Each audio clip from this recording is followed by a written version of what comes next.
Welcome to another episode of the Able Podcast. I am your host, Courtney, and I'm really excited because we have Brennan Woodruff on with us today. He is the co-founder and COO of Go Charlie and a good friend of mine and Chris. So I'm really excited to have you on, Brennan. It's great to be here. I'm super excited to go a little bit deeper on these things with you. Yeah, I was really excited when we connected at a wedding recently. And I kind of chatted with you about the podcast. And it's funny because when I started this whole thing, Chris, from the beginning, we were chatting about people who I could have on. And he was like, Brennan would be awesome. So I'm really glad you're here. Yeah. I mean, Chris and I go way, way back. So I'm glad that he thought of me, and I think it's in a good light. But yeah, it's totally. Yeah. Always in a good light. Well, wherever you want to kick us off, maybe start off by telling us a little more about yourself, generally where you're at in life now, and then we can really dive in from the beginning of your story. Yeah. So a little about me. I graduated from Indiana University, born and raised in Evansville, Indiana. I met Chris while we were fraternity brothers at Indiana University. Moved to Chicago right after school with a bunch of my same fraternity brothers. But I always kind of had this itch of like, who would I be and who would I become outside of the confines in which I grew up in? And so that idea and that kind of tickle in my brain took me to New York after that. And then a couple of short years later, I got a job with Uber, moved to San Francisco, did that whole fun new city life. And now I work for a 4-person AI startup. I did a stint at SoftBank in between here and there. I've lived in San Francisco a whole pandemic, so that's gold star for me. But yeah, that's a little bit about where I've come from. I'm a huge basketball fan. I've officiated 3 weddings. That's my proudest accomplishment of all of them. I've been in 35. I'm basically Katherine Heigl in male form. But yeah, love weddings, love work, and just, I don't know. I like to try to chase things that excite me. And so far, I think I've done a pretty good job. Yeah, I love that. And that is like such a good kickoff too. Like you traveling and going all these different places, especially coming from Evanston, Indiana, like what a huge shift in life, moving and expanding who you are. Yeah. It's funny, because I talk to so many students. I try to like mentor and give back to the Hoosier community and be a guiding force that I wish I would have had. Because to be honest, I had no idea what I wanted to do in college. And I think I'm a little closer now, but even to this day, people are like, well, how did you know this is what you wanted to do? And I think the answer was always, well, I didn't. It just sounded really fun. And so that's what I've kind of followed as a philosophy. Some people are more thought out, but I think even the people that look like they have it figured out don't.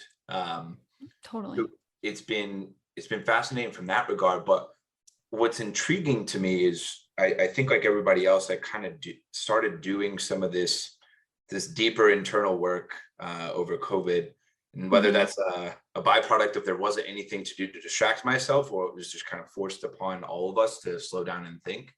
Yeah. For me, I always thought that I was kind of chasing that next adventure, and chasing the excitement. I thought that was, I believed that. I had convinced myself of that. And the further I sank into this reflective period, the more that I realized that I was actually running from something. And it's going to sound really kind of out there at first, but I think I've had so many people ask me, would you ever move back to Indiana? And I was like, no. And they're like, why? And the tagline I came up with was, I worked my ass off to get out of there. And I really believe that. Like I worked really hard to get away from it. And if you ask me the one place I spent the most time during the pandemic, it was home. Yeah. And so much of that unsolved chaos and stress of going home that I just kind of had been spending the majority of my professional life running away from started to actually get dealt with. And in doing so, my mind started being at peace. And I Mhm. started to realize that most of my moving was actually like, but better or for worse to call it escapism. It Yeah. was, well, I don't have to deal with this if I'm not there. But it wasn't intentional, and it's so crazy how much of that happens in the subconscious. But I think when I finally sat down with this, like, yeah, I'm chasing exciting experiences, but I think at times it's me just trying to avoid having to deal with some of like the day-to-day difficulties or the, this the claws that the past might still have in me. Yeah, totally. Was there anything that like triggered your like healing journey? Yeah, yeah. June 2020 was a pretty rough month for me, I'd say. Um, right when the pandemic hit, I was supposed to have, 10 of my best friends fly out from Chicago to visit me. And in the 6 months prior to that, I was really struggling with, I took a new job and it just wasn't going well. And it was the first time I had to accept that maybe I wasn't just going to be a natural at what I was doing. Mm-hmm. And I had a boss that I really hadn't connected with. I had just started a new relationship with a girl and things were starting to kind of hit the skids. And I could tell it's because work was affecting me in that regard. And then in January 2020, my dad actually asked me for money. And, my mom has never been the one with financial means, but she's never asked for money. My dad asking me for money was like a huge, holy shit, never meet your heroes type thing. Mm-hmm. And I had to have some discussions with him that one, I never really wanted to have, but two, I were just really jarring for me personally and put me in this completely stressed out state. Yeah. And for better or for worse, made me feel trapped. So I was now feeling I couldn't leave this job that I hated, even though because I was getting paid so well. I didn't know how I was going to be able to offer my partner at the time the life that I had envisioned for the both of us if I were to leave. And it all kind of culminated when COVID canceled all my friends being able to come out and me being able to have talks. And I think I just shattered, like my body literally couldn't handle it. I could Mm-hmm. barely get out of bed.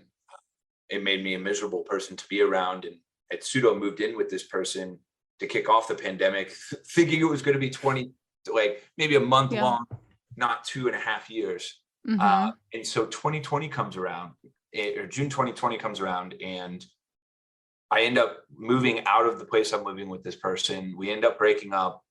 Um, I go home for the first time to try to settle.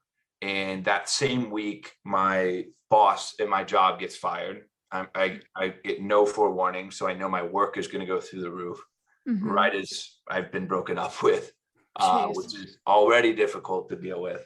And then I went home, and my older sister, who has been in and out of jail my entire childhood and adult life, I had finally started getting a good relationship with her, and we were able to talk and go deeper on subjects. And I finally, I actually wished her a happy birthday on social media, which most people don't even know that I had an older sister because of Mm-hmm. the black swan that she was and the difficulties she had put on my family.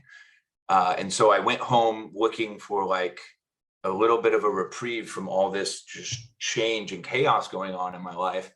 Mm-hmm. And my older sister accused me and my younger sister of being a part of a murder attempt on her and a drug ring that was tracking her. Shit. And I didn't really know how to respond to that. And at the time, I didn't really know a lot about like schizophrenia. I didn't know a lot about the dangers of like Adderall and not sleeping and how that can contribute or perpetuate those symptoms. Mm-hmm. Um, and so I tried to create a little bit of space and just said, hey, I can't really deal with this at the moment. Like I really want to help you, but like I'm going through my own stuff. Let's just connect next time I'm home. So she instead convinces my family without me to go visit this art project she had been working on. Mm-hmm. And we found that she made up the entire story just to get my family to go see this new art project that she was working on. and so my mom lost it, told her off. It set my older sister off to a place where she thought that cameras were everywhere in her house. So she tore apart her entire house, including my niece's room, and broke everything that she had. A house that she had worked so hard to get a loan for as an ex-convict. And we haven't talked since. Wow. And all three of those things kind of happened at once. And I've since realized that my coping mechanism is also often just making myself so busy that I don't have time to process things. And my body was literally like, well, that sucks that that's your coping mechanism, because now you're just not even going to be able to function. Yeah. So like mentally, I wasn't there.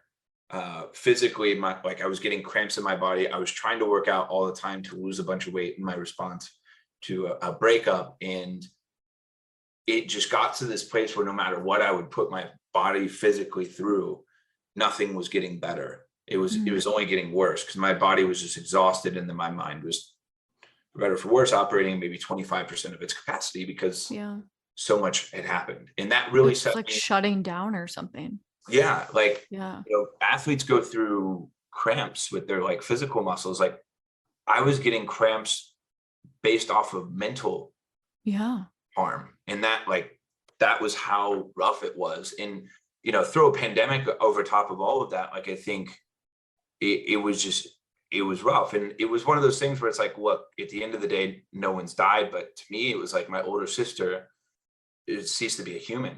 And that was like the saddest realization that I think I'm still processing, because for me, she was kind of my maternal figure. When I was growing up, my mom was bedridden, and we still to this day don't know what that disease was. But my sister was there, but my sister was also in and out of jail. So it was like my experiencing of love now is like this weird, you go away, come back type of thing. Like, I've seen that manifest itself in my relationships, where it's like, you both love each other, and then like you break up, but then you get back together because that high is still there. And then like you break up, and it's like my subconscious normalized that is what love is. But when did you consciously like realize that was your relationship patterns? Like, that's a huge realization to even have. Like, how did you get to that point? I think it was probably 3-4 months after that happened. One, because when that relationship ended at the beginning of COVID, we tried to get back together, and we tried to make it work. And like, I was constantly on the offensive, like making myself better, focusing on myself, adding confidence back, and doing all the things that I thought I was supposed to be doing to be in a relationship. And it still was not enough. And then I finally started to realize, well, why do I keep going back to people? Why is that what I'm doing? Because I'm obviously not being treated the way that I want to be treated. And then I think that's when it really kind of broke, was, holy shit, that's like how my sister experienced love, through her dad being a ever absent figure, and then coming back, and her mom playing hot and cold because she couldn't deal with, what she represented as a failure in her life. And it just kind of all came full circle. And I was like, wow, like that's what I experience as love normally, is just people coming in and out. And oddly, where it mostly starts is, I realized that's how I was in a lot of my relationships, and that's how I was showing up as love.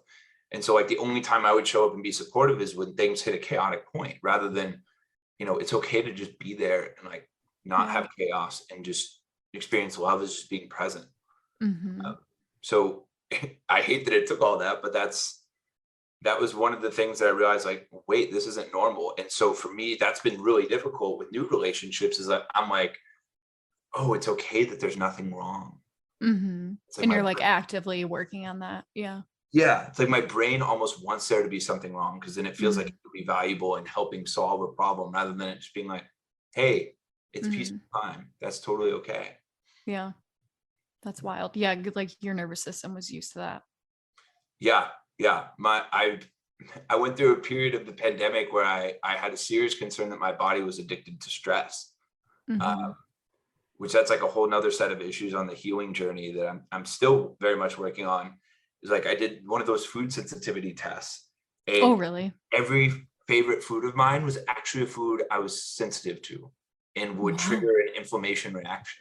So not only am I feeling that my body might be addicted to stress, but actually the foods I enjoy cause the most inflammatory reaction in my body. Like that, Wow. I was just like, this is literally my body telling me that all the things that I like are actually bad for me. That is crazy.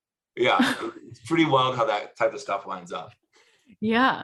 So during this point after June 2020 and your body is like shutting down, Yeah. how did you get out of that state? Or are you still working on getting out of that state? You know, I went through a period where I thought I was out of it. Um, but that was mostly just changing the environment, so getting away from it. So I actually went Mhm. and I lived in Mexico for a couple months during the pandemic. It was unplanned. I showed up for 4 days and I was in such a better headspace that I decided to stay for a few months. Uh, and then I got back to San Francisco and I realized like, oh no, I haven't healed this. Like shortly after all that went down, I ran into this ex with a new boyfriend making out on the street right next to my apartment. Oh And my so God. now every time I left my house, I had the stress reaction of, am I going to run into this freaking person? Mhm. And my body didn't let go of that for a year. For a full year, I could not eliminate that from my subconscious. And like, I didn't have any hatred or disdain towards this person. Like, I want everyone to pursue their own happiness. I think I was angry at the situation, but I realized that anger was more myself. Mhm. Um, but then for a while, I just kind of went on this emotional bender of like, I'm not going to care about anyone or anything. And I'm just going to do whatever I want to do. And unfortunately, that ended up with a lot of people getting hurt. Mhm. Me doing a lot of things that weren't representative of who I wanted to be. And then I finally kind of woke up one morning and was like, this is not who I want to be known as. This is not who I would want my grandpa to look back and see me being. And this is not who I want my parents to know me as and the people I care about to know me as. So I would say I'm still working on it. I thought some of it had went away, but I still see those Mhm. things bubbling up sometimes. Oddly, or maybe not so oddly, it's usually in romantic relationships because that's where you have to be vulnerable. That's where you have to share. That's where you have to have those conversations and go deep, or else what's the point of it? And Yeah. that's where I find it being triggered most or showing up the most is like I really start to care about someone, and then my brain starts to manufacture chaos if there's nothing wrong. And then Mhm. eventually that results in chaos actually happening, Yeah. even though it's not what you want. Yeah. Totally. And then like as you're dating and you're meeting new people, are you super upfront then to begin with about like your story and who you are, or are you learning to be more vulnerable? I definitely don't drop it all on the first date. Yeah. I am an open book. If someone asks a question, I'm pretty straightforward about answering it. Now, if you talk to someone about your older sister kind of going crazy and like, Mhm. writing fraudulent checks out of your mom's checkbook, like that's some stuff that I feel like is at least second, third date type here. Like, I just want to make sure that I'm having fun with people when I Yeah. when I start out, and there's someone that like our life views align, our goals align. I think a new one that I've had to add recently is just like an understanding that what I've invested in for my career is very much a 5 to 10 year path of uncertainty. If all Mhm. things go well, it could end tomorrow, it could end 5 years from now. There's no guarantee of success. Mhm. Um, but it does have certain implications on my financial well-being in the long term. It does have certain implications on what I can invest in dating. It does have certain implications on how emotionally I can be invested. Yeah. So I think I've gotten a lot better about accepting who I am Mhm. and what experiences have created me and how they impact me. Yeah. Uh, and then, yes, more communicative over the long run. But I also try to approach relationships from a path of understanding on the other side too. I think they make Yeah. me more empathetic to, hey, there's certain behaviors that I've exhibited that maybe have triggered some stuff in your past, and let's talk that out. And I find myself a lot less tolerant of immaturity and being able to Mhm. have those conversations. And so it's adjusted more how I assess if this person is the right person for me Mhm. as well. Yeah. I give you props for being so vulnerable too about all this, because I know it's really hard for men, especially, to open up. I mean, there's just so many reasons for that.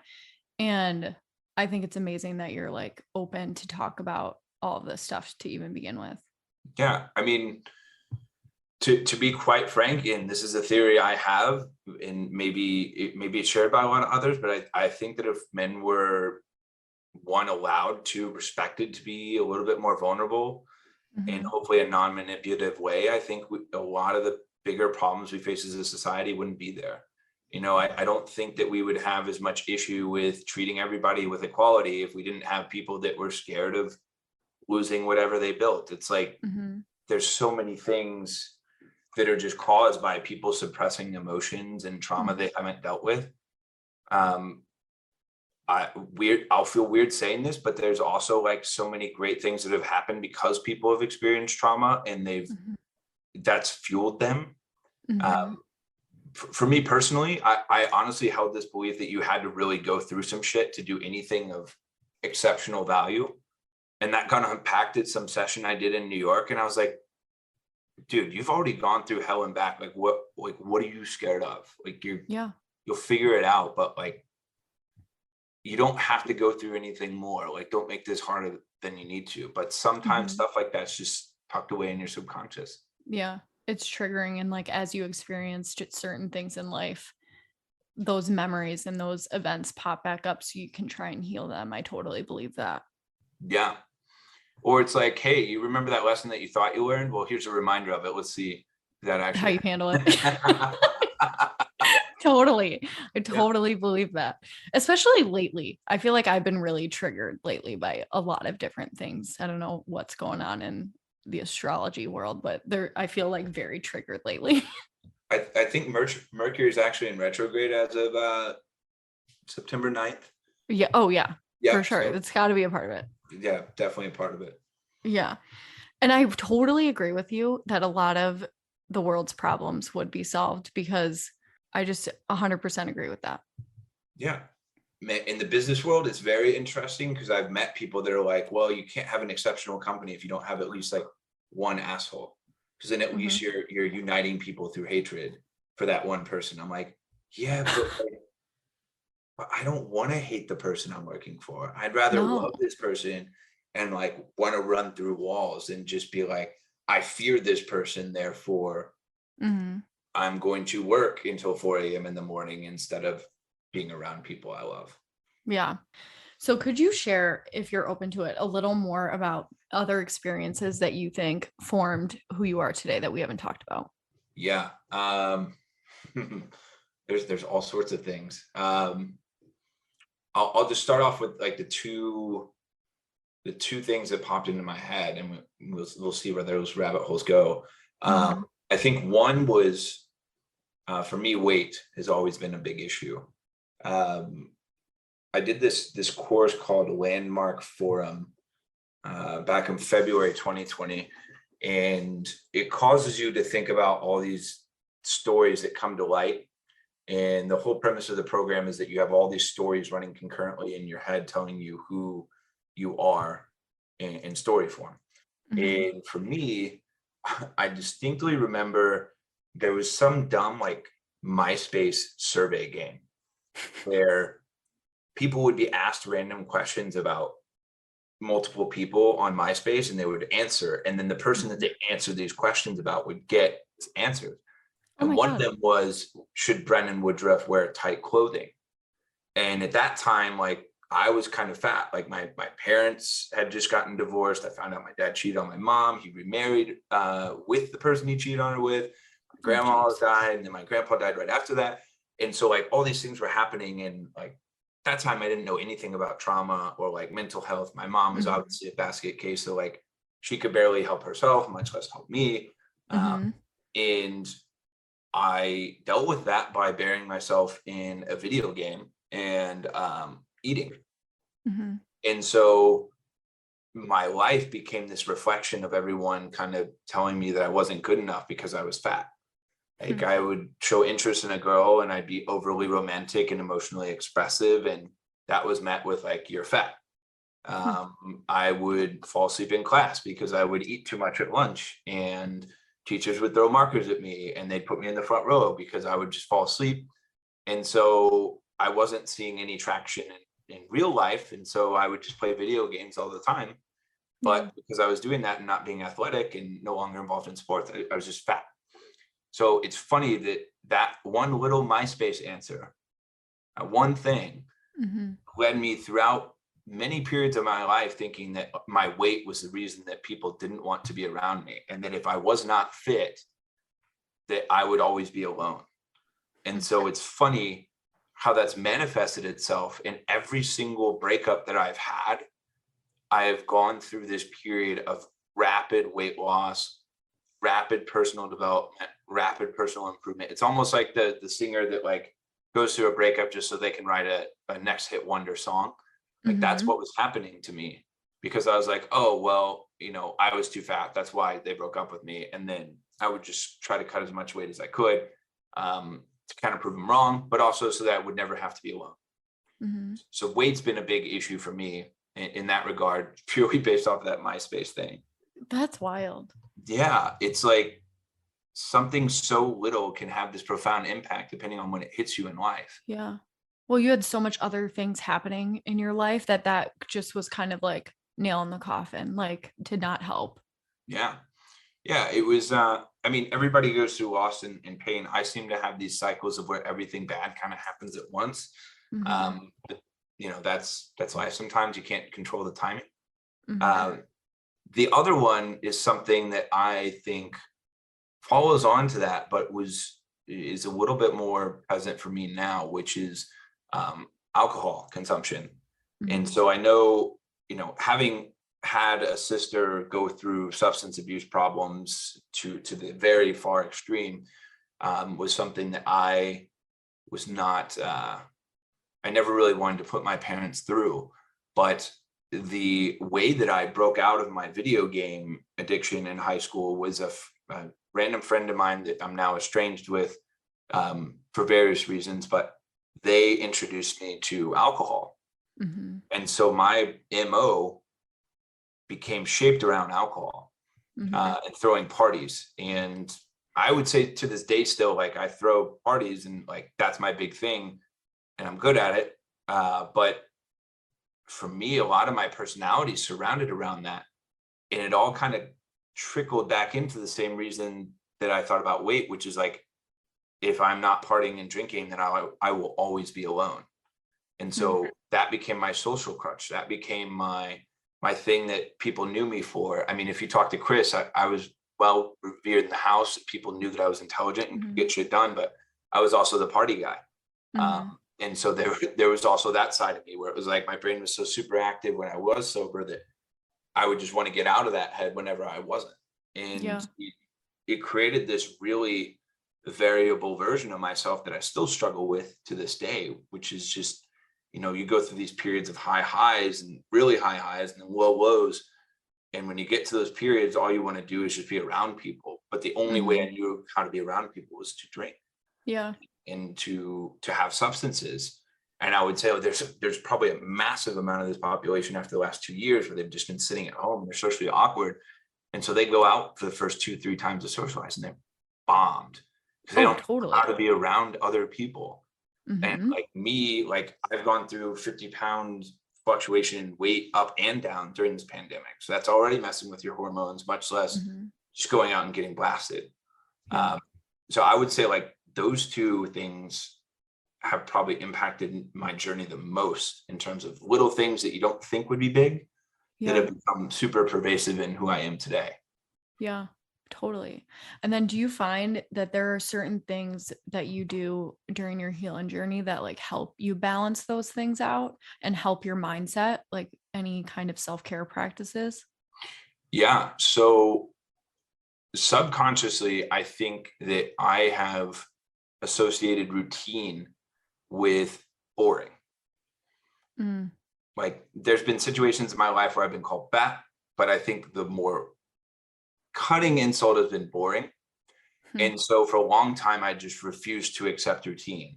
Like I am at my most stable or stable as one can be in this chaotic world we live in. Yeah. And I'm like waking up at the same time.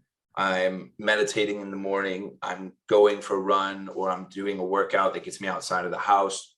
Mhm. And then I'm engaging with friends. So structuring my time to where I have some of that unstructured socializing experience during the week. So that then on the weekends, I'm not just like, oh my God, I have to see people, just put me in the mix where everybody's going to be, which ends up usually being a bar. Yeah. So I think having that morning routine and meditation and like time to reflect, Mhm. that's definitely helped me. Friday mornings, I try to walk out. I get to walk by the Palace of Fine Arts in the Bay, and Nice. like I'm incredibly gifted to have that. But classic human being, I just completely took it for granted until I took my friend on my Friday morning ritual, and they're like, "Wait, dude, this is your morning walk?" And I'm like, yeah. What about it? He's like, "Are you kidding me? This is what most people fly from all over the world to see, and this is your morning Yeah. walk.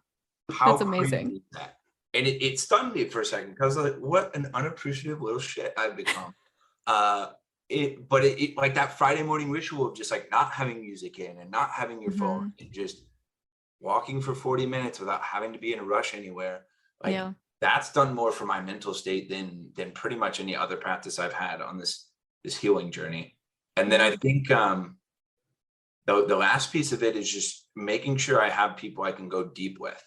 Mhm. Um, Cooper Miller, the guy who asked me to officiate his wedding, he was the first one. I lived with him in Chicago, but I will never forget, he came to visit me when he wasn't living in the city yet. And we were on the roof of my building and, just catching up. And he said, man, are you happy? And it was a stunning question for two reasons. One, made me slow down and actually think, am I happy? Because I have generally most of the things that I was hoping for, or one would hope for at that point in your life. And two, it was just like, how infrequently are we asking people that? Yeah. Um, and that was like the moment I knew that this guy would be in my life for the rest of my life, whether or not he wanted it. And Mhm. I think during COVID, I realized that I had lost touch with a lot of those people that I was able to go deep with and that knew me before this facade of a person that I had kind of created in San Francisco and New York, because that's who I thought I was supposed to be, rather than just being genuine, kind self and letting Mhm. whatever's supposed to come to me come. Um, I I don't know if that completely answered the question, Yeah, but no, it's it very true. does. I love that last point because recently I feel like I've had a ton of like friend losses and gains and just figuring out the best people to have in your life, because truthfully, if you can't be genuine and authentic with someone, like what's the point? Yeah. Really can't even have like small talk anymore. I'm just like allergic to it or something. So I totally love that. It's a Yeah. great self-care practice, having genuine people in your life. What was really unique for me was I had to step back and say, oh, I keep meeting these people and it kind of feels like they're a little surface level, or like there's not a lot there. And after the fourth or fifth person that I said that about, I took a step back and I was like, well, wait, is this because of them, or is it because I'm not willing to go to that level? And then I had to Interesting. have a whole separate discussion with myself of like, do I feel safe enough in this environment for me to be that person without being Mm, judged? Is this a situation I put myself in where I'm looking for acceptance, and so I'm refusing to get to that level of vulnerability and openness to have any depth there? um, mhm. and that was equally as enlightening. I also realized that at times I've been that shallow person, and so people removed me from their life during the pandemic, and God help Yeah. them. That's great by them. We weren't the right fit. Um, but oftentimes when I'm seeking more depth, I've realized that it's actually me that's not willing to go there, rather than those people being willing to get there. It's Yeah. like not even leaving room for people to surprise you. Yeah. Totally. If we could go back and touch on your parents a little bit, because I know you mentioned that they got divorced when you were young. How did that impact you and like your journey within relationships? Do you ever look back on that? Yeah. It definitely has. I mean, one of the first things I think that I told well, first, God bless my mom. Like she raised us afterwards. She took it as her duty to be the present parent. I will never be able to uh to make that up to her.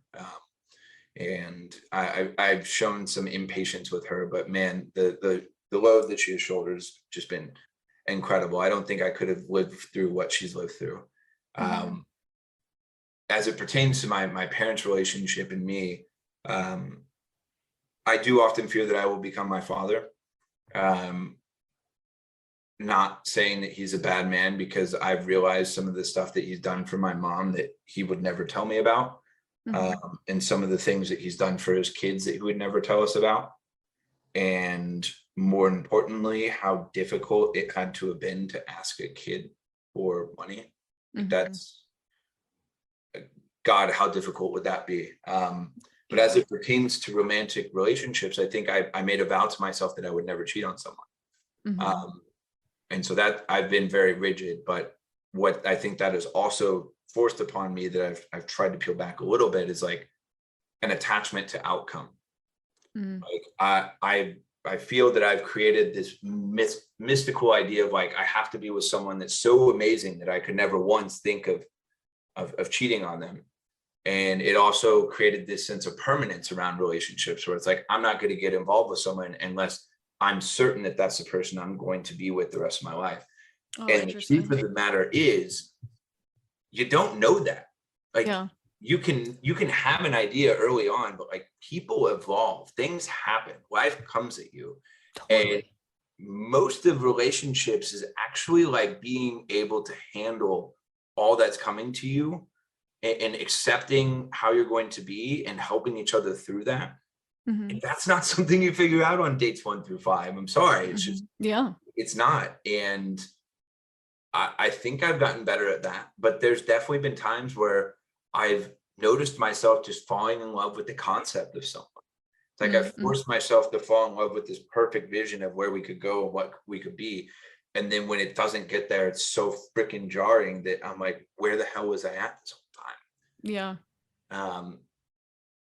I think the other thing with relationships for me is, this is more recent, but it's like just thinking about kids.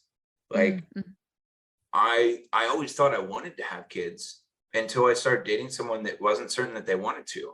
And it forced me to really think about it. And it was like, man, I've finally accepted the temporary nature that some relationships have in your life.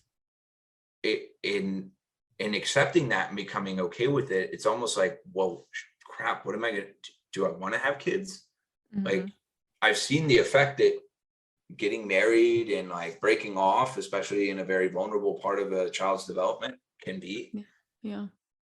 And I think honestly, it's pushed out my relationship timeline. Like if you would ask me in college, I would have been like, yeah, I want to graduate college with a very serious relationship, and then eventually get married a couple years after that. And then it moved to 28, and then I moved to San Francisco, and it moved to 30, and then I went through the pandemic, and I was like, well, maybe it's 37.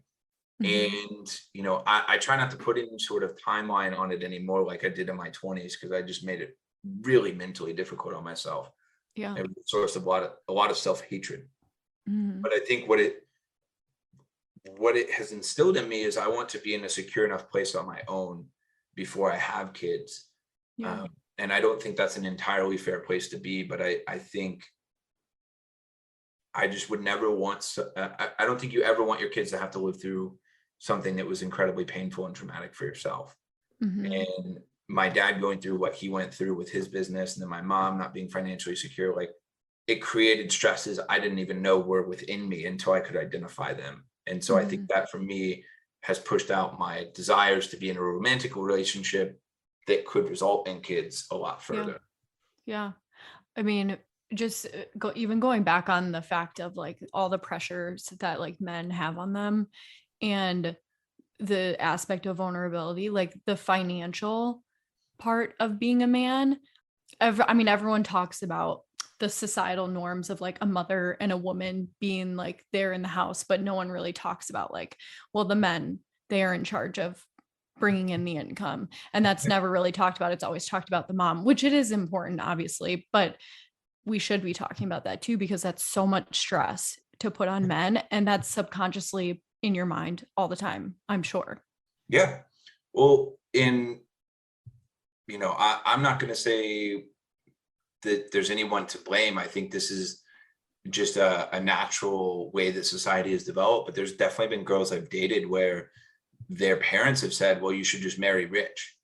Mm-hmm. And like, that has been a huge thing for me in choosing this like entrepreneurial life where financial uncertainty is there. Is like, do I now become, undesirable? Like, it's fascinating to me. Like, I don't really like dating apps, but when my dating profile said VP at SoftBank versus co-founder at XYZ company no one's ever heard of, it was a whole world of difference. Wow. And you like to think that it wasn't that, but it was. Like, money talks. It's a primal thing. Like, you want security over uncertainty. It's just fascinating to see how all that works. But I think before we're ever going to get to a place of equality, we're going to have to really decide as a society, like, what are these gender norms that we're going to live by? And there's biological stuff that you're never going to get away from. Yeah. But I don't know. I kind of view life from the perspective of everyone should be afforded the opportunities that they want, so long as they're willing to work for them. Yeah. But how that manifests itself in the role of a man and a woman in a relationship, I think is changing so rapidly, but nobody's really thinking about what the implications of that are. Yeah. I just find that so fascinating. Yeah. I mean, for me, on a personal basis, I can even tell that my happiness is a much better place if I'm feeling financially secure and I'm bringing in a whole bunch of income. But I've also been more miserable at times where I've had a lot of income than I have some of the times here. And so it's Absolutely. it's only part of the equation. Yeah. And I do think a lot of it is mindset and where your mind is and the things that you were doing that brings you joy. Yeah. Well, and how you're going to measure it too. I think Naval Ravikant said, like, money isn't everything, but it's how most people keep score. And so it's like, money, some girl I was recently dating said, I haven't met a problem that money can solve. And I was like, well, how about love? And she was like, well, I guess if a guy took me on enough cool things, I could probably love that person. And I was like, kind of messed up. Yeah. But, yeah. Maybe we were all lied to. Maybe the best things in life aren't priceless. Yeah. Maybe. I'm kidding. That's a joke for the listeners. Even the energetics of money, like going on that, like I could talk about that for days, but getting back to you and your life, how did you get into like wanting to be in a startup? Yeah, I guess it was similar to that itch we talked about a little earlier of like removing yourself from the confines of what you grew up in and seeing where it goes. I think I was naturally allured to, it's going to sound a little egotistical, but I like the spotlight. I'm a public speaker. I like having the mic in my hand. Probably one of the reasons I love officiating weddings, other than the fact that I love love. But I think for me, I wanted to go somewhere where I could make tangible impact and I could prove to people that I could do it. And the funniest part about all of this was that when I left SoftBank and I didn't know exactly what I wanted to do, I had more people that were like, yeah, dude, you're going to be fine in startup land. I actually think that's going to be great for you. I had more people that believed that than believed that I would do well at a large, finance operation. And that was already enlightening and like a huge confidence boost. But it was just something in the back of my head where I was like, I want to try to build something. Now, I'm not a coder, and I don't think that I would ever really be a coder because I hate being behind a computer 12 hours a day. I would much prefer to be interacting with people, giving hugs, slapping people's hands. Like I was the guy that always brought the donuts to the office. I was the mayor at every office I was at, and everybody knew who I was, and I loved that kind of vibing out. But I think that I just realized I didn't want to be the one watching everybody else build. I wanted to be in the game. I wanted to, for lack of a better quote, be the man in the arena. And at least then I could come out of that and everything goes wrong. I could say I tried it. I went for it. I took a big shot. Didn't work out. All goes well. I can look like a really smart individual, but it's not going to be at the expense of me not trying hard enough. And so I think for me, it was just that exercise in doing it. And I think for better or for worse, it was also an exercise at just getting comfortable in uncertain situations. Yeah. I can't remember. I can't remember if it was Dr. Nicole or some other book I read. Maybe it was The Body Keeps the Score, where one of your trauma response coping mechanisms is a overcompensation with control, where you would just control your environment. You would control every little thing and aspect of life so that it made you feel like you were in control, when in all actuality, you weren't in control of shit. It was just simulated control. What that also did was remove relationships from your life, because you can't control other people. Or you'd have people in your life and you would be trying to control them. And so I think someone said it best: startups are a journey of self-actualization. And for me, I was like, I don't have kids, I don't have a wife. This is the one time in my life I'm probably going to be able to take this shot, because I hope that at some point in the next 5 years, I'm in something a little bit more of substance. And so that it just seemed like it was the right time. And I finally had built up a financial reserve to do it. And I think I just had enough confidence in myself finally to be like, hey, I'll be okay no matter what I do. And I made the decision to jump in. That's amazing. And the company is so cool. Yeah. I worked as a social media marketer right out of college. Yeah. And you do it all. You just took my job away. It's amazing. I like to think that we made your job easier. Now you have someone else that do it all. You just get to play with it a little bit. It's seriously so cool. I love it. I mean, it's like a genius idea. Yeah. I'm proud of you. It's been really fun. And thank you. Thank you. I appreciate that. I don't know if this is worth mentioning, but since we're on it, I will never forget October of last year. I was sitting in this couch behind me, and I texted my dad and I said, Dad, I think I have to quit my job. I'm absolutely miserable. And him having asked me for money a year and a half before that, I wasn't really sure what was going to happen. He called me and he said, hey, what's going on? We talked about it for a little bit. And he's like, I don't care what you do, so long as you are happy. And I'm going to be proud of you one way or another. And this is going to sound really silly, because I think I'm trying to prove causality, but I think me making the decision to take control and choose where I'm going to go and take that leap of faith in myself has actually healed the relationship between my parents and I. Yeah, because that's not silly at all. I totally feel that. Like you saying that, I feel that. Yeah, it was again, something that I never expected to come out of taking this crazy leap of faith, but it allowed me to take control of my own happiness. It allowed me and my parents to have more frank conversations. And so I guess the moral of all of this is that it was actually a snowball effect of all this shit happening in June 2020 and everything that had to happen in between, opening up these channels where I could actually understand my parents at a deeper level and understand what they wanted for their kids at a deeper level. And it ultimately culminated in like me just taking this leap of faith and having confidence to be vulnerable with them. And in doing so, we now have a much more beautiful relationship. That's awesome. It's like all connected in a way that you didn't even know. Yeah, man, people say that to me all the time, and I just want to be like, oh, but is it really? And then like I have moments like this where I'm like, damn it, right? Yeah, I mean, you just it was said all connected. It was all connected this whole time. Take back what I said.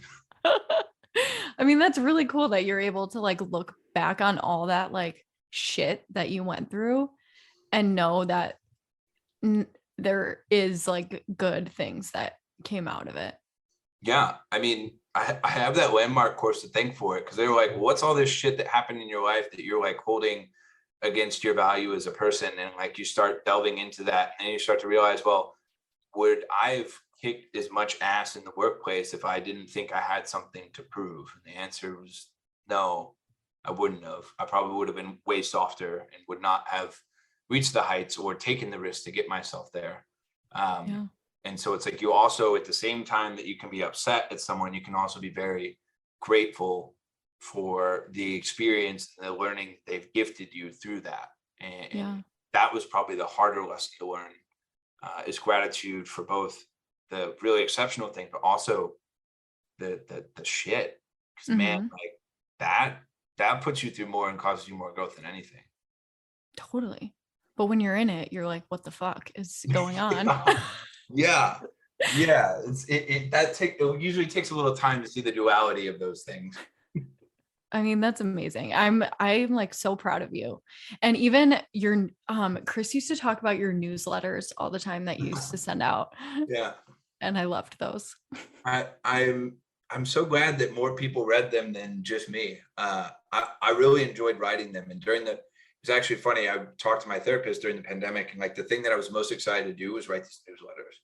And so I've gone back and forth about them, but I have a theory that most people are happiest when they're able to make impact outside of themselves. And that's always something I've strived for. Probably one of the drivers of why I went to a startup, but those newsletters were the most fun because they made me accountable to my own healing and my own growth. Yeah. And you'd be amazed at sometime when like someone would respond to that and be like, I was thinking something similar, but I was never able to articulate it so well. Thank you for distilling that. Oh, And that's it really, awesome. those are the moments that make you stop and pause and realize that like, that's the type of stuff that you want more of in your life. You're creating good things and impacting people. Yeah. That's amazing.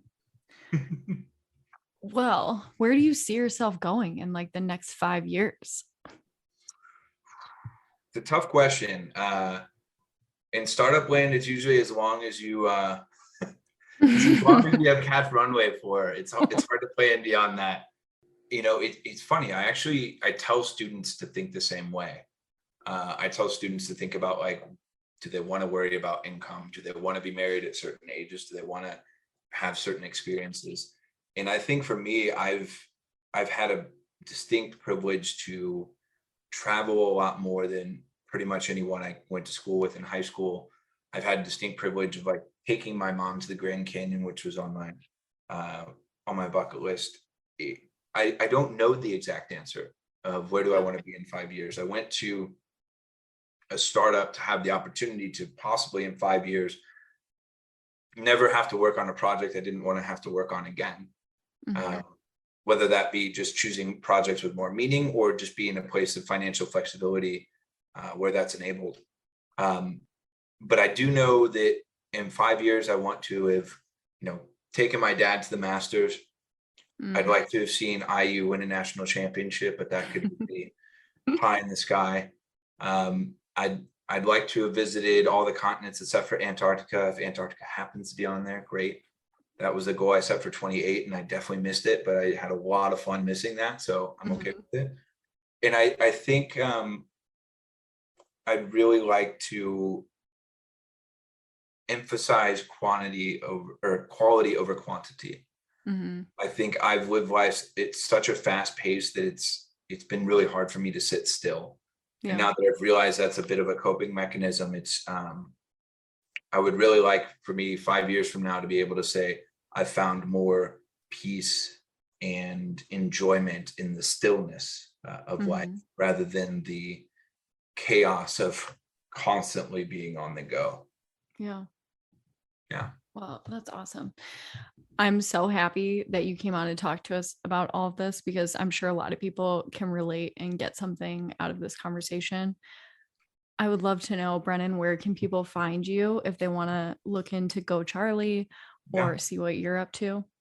Yeah. So my Instagram profile is just Brennan Woodruff. That's where I post all my motivational quotes, my funny content, where I'm going, where I'm traveling, what I'm up to. And then gocharlie.ai is the company.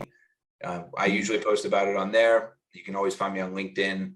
I reply to all DMs. So any DM you send me, even if it's just a chat, I'm an open book. I think that the beauty of life is the interactions between people. And so Mhm.